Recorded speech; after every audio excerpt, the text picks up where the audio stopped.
Hello everybody, and welcome to another video. My name is Jack, and today I'm going to be sharing my review of Sonic the Hedgehog 3.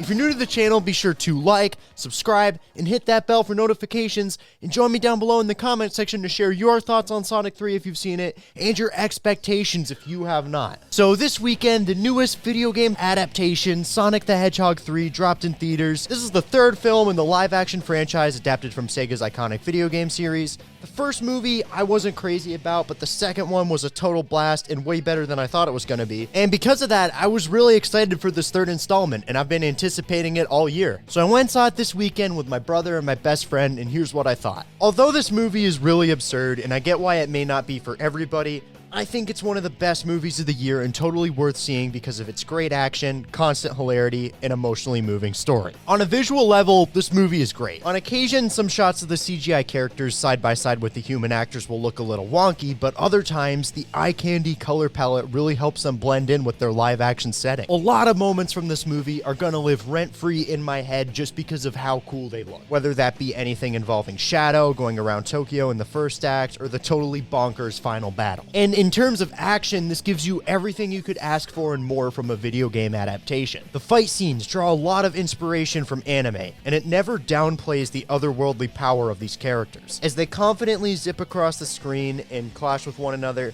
the confident colors of these iconic designs fully earn the right to be seen on the biggest screen possible. As a massive fan of Super Smash Bros., I thought these fight scenes were awesome and felt really spoken to by how they were choreographed, but that's not the only thing that Sonic the Hedgehog 3 excels at. This film is frickin' hilarious, and if I'm being completely honest with you, this might just be the hardest I've laughed at a movie all year. Jim Carrey plays two characters in this one, so there's twice as many funny Robotnik moments that had me just rolling on the floor. Double your villains, double your fun. Both Robotniks were just so wacky and over the top to no end.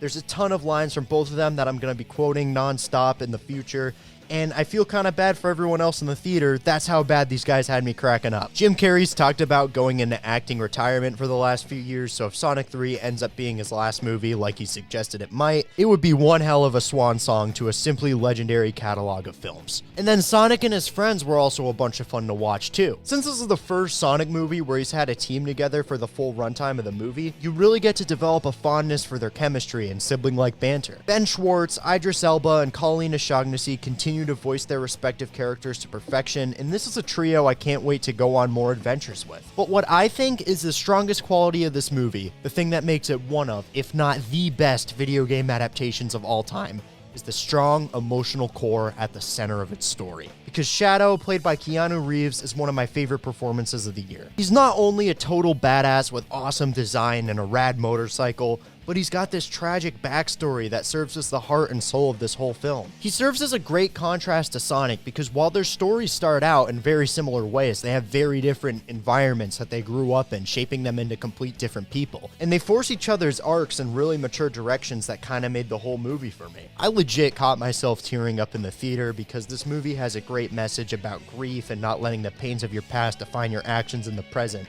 and you always have the choice to make your own future. And it's when movies have these really wacky, bizarre, and outlandish premises that they're able to balance with these profoundly human and relatable messages that I kind of love them the most, and Sonic 3 really excels at all of that. So in conclusion, Sonic 3 is peak. It ditches everything that didn't work too well about its predecessors, like the boring human subplots and the occasional joke that doesn't land, and it expands upon everything that did work, such as the gorgeous fight scenes, great gags, and charming characters. I can't recommend this movie enough, and I recommend going to see it on the big screen while it's still in theaters, especially if you're a fan of video games or if you're looking for a movie that, not to sound cliche, is fun for the whole family. If you plan on going to see a movie during Christmas break, don't give the Disney Corporation your well-earned dollars for their soulless and uninspired Lion King prequel. Instead, go see the movie made with genuine passion and the intention of giving audiences a fun theater experience. I just had such a blast with Sonic 3. It gave me everything I was hoping for and more.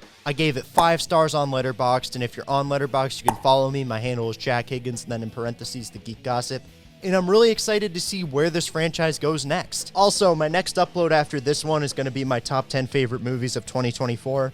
I'm really excited to put that video together. I'm likely working on it right now as you're watching this one, so stay tuned for it. It's going to be awesome. But that's going to have to wrap it up for this review. Have you seen Sonic 3? If so, what did you think about it? And if you haven't seen it, what are your expectations? Let me know in the comments down below. I would love to hear absolutely everything that you have to say about this movie.